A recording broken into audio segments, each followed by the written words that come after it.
só Jesus tem poder para perdoar os pecados. Na realidade, todos nós dependemos da graça de Deus.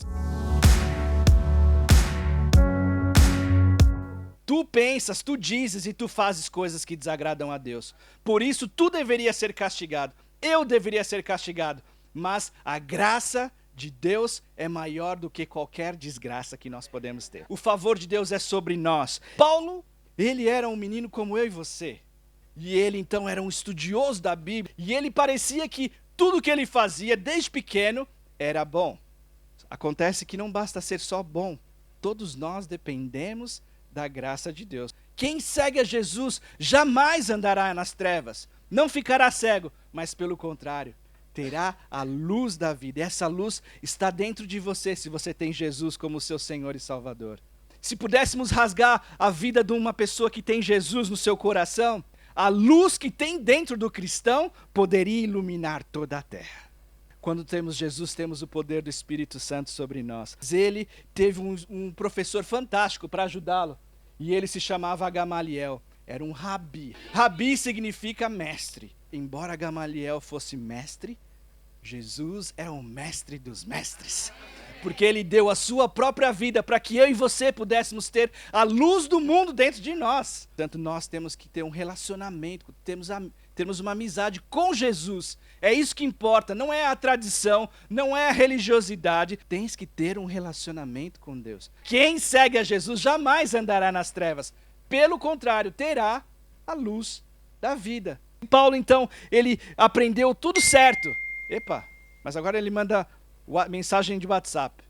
Como eu era um fariseu terrível, eu amava a Deus e se orgulhava de tentar obedecer todas as leis de Deus. Estava sempre no quadro de honra da escola. Eu era tramado. Verdadeiramente, Saulo. Era.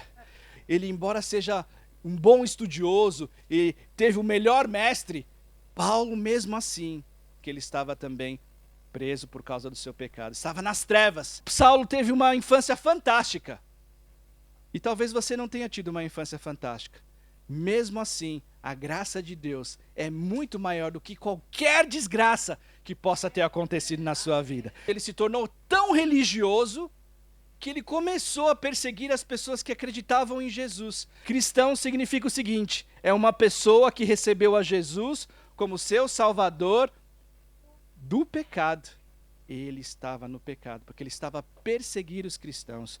E Paulo, ele achava que estava a fazer as coisas de Deus. Estava bravo.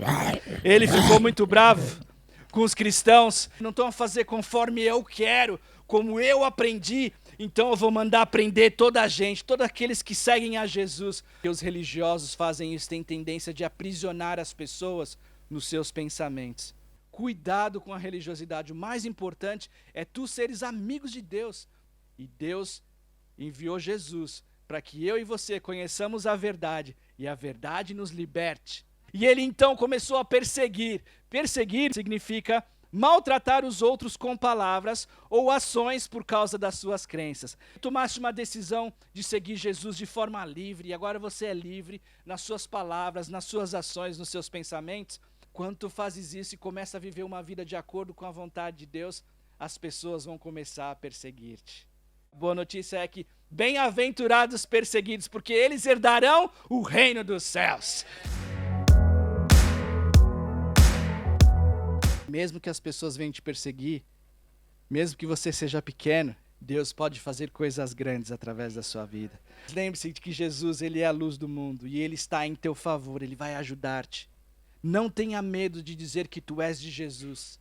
Saiba que a graça de Deus é maior do que qualquer desgraça que venha acontecer. Ele disse: eu odiava os cristãos porque eles seguiam a Cristo em vez de obedecer às leis dos fariseus. Eles criam e ensinavam que Jesus é o Filho de Deus. Mas eu fui um bocado malzinho. Paulo matava todos aqueles que seguiam a Cristo. Não tenham vergonha da tua fé.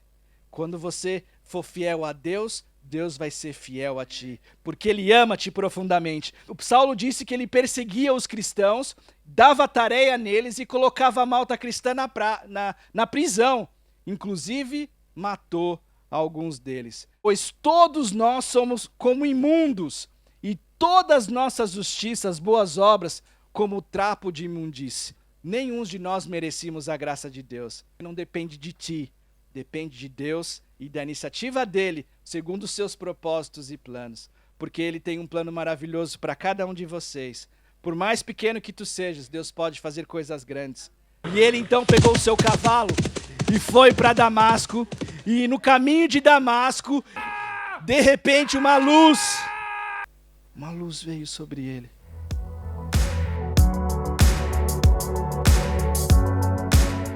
Naquele momento ele começou a entender que aquilo que Cristo tinha feito era verdadeiramente algo factual, ou algo verdadeiro, que era real. Assim como eu e você temos hoje a revelação completa, nós sabemos que Jesus morreu, sim, e ressuscitou. E ele está vivo, e ele declarou que ia preparar um lugar para mim e para ti. Mas a única coisa que nos separa daquilo que Deus tem preparado para ti são os nossos pecados. Tudo aquilo que tu pensa, dizes e fazes que desagrada a Deus. Quando você tem um encontro com Jesus, nós podemos ir aos pés dele. E Jesus, ele prometeu que ele perdoa todos os nossos pecados. Paulo disse que fui a caminho para Damasco para prender cristãos e levá-los para Jerusalém para serem castigados ou morrerem. E eu sinto muito por isso. E Paulo então agora começa a se arrepender. Porque ele teve um encontro com Jesus. Fui no caminho de Damasco que a luz que veio do céu foi tão forte que fiquei cego. Foi aí que Jesus falou comigo. E todos nós precisamos cair do cavalo muitas vezes e se render aos pés de Jesus. Assim, Paulo, então... Paulo. Foi nesse dia que eu encontrei Jesus e soube que Jesus verdadeiramente é o Filho de Deus e que ele ressuscitou. Portanto, verdadeiramente, Paulo pôde dizer, conhecereis a verdade e a verdade vos libertará.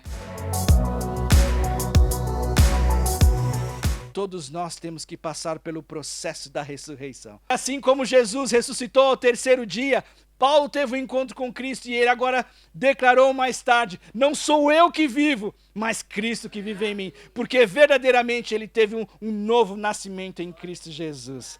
Paulo disse, Senhor, o que eu queres que eu faça? E hoje, nesses dias, o que tu dizes para diante de Deus? Jesus Cristo, ele tem um plano maravilhoso para ti, se tu consultares a ele para os seus problemas, para a sua dificuldade. Ele foi ajudado pelos seus amigos para Damasco, e ele deve ter ficado muito aflito, porque ele era um homem com uma personalidade de ter controle sobre tudo.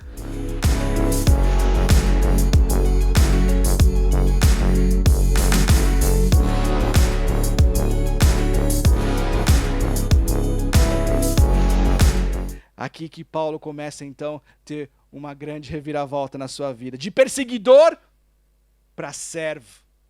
Saulo significa forçosamente, e é isso que ele fazia, não era mesmo? Saiu de Saulo para Paulo, que é servo do Senhor. E isso nós podemos declarar sobre as nossas vidas. Às vezes nós precisamos de um novo nome. E a Bíblia declara em Apocalipse que todos nós teremos um novo nome. Então Paulo, logo que conheceu a Jesus, ele começou a falar de Jesus a todas as pessoas. Tu precisas falar de Jesus a todas as pessoas. Levanta-te como Paulo fez e fala do amor de Deus.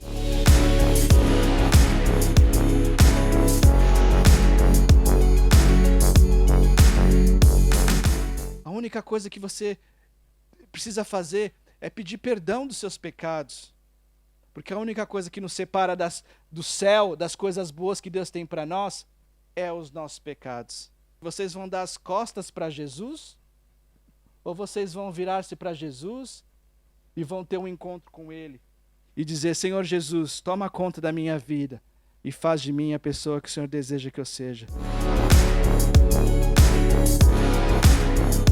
Obrigado por perdoar os meus pecados.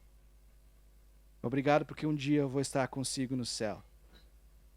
Essa decisão só tu podes fazer, meninos e meninas. Deus te vê como uma pessoa que precisa confessar, dizer a Deus que você é pecador, mas que você pode ser salvo pela graça. E que Ele vai te perdoar todos os seus pecados, porque Ele é a luz do mundo. Quem o segue jamais andará em trevas, pelo contrário, terá a luz da vida.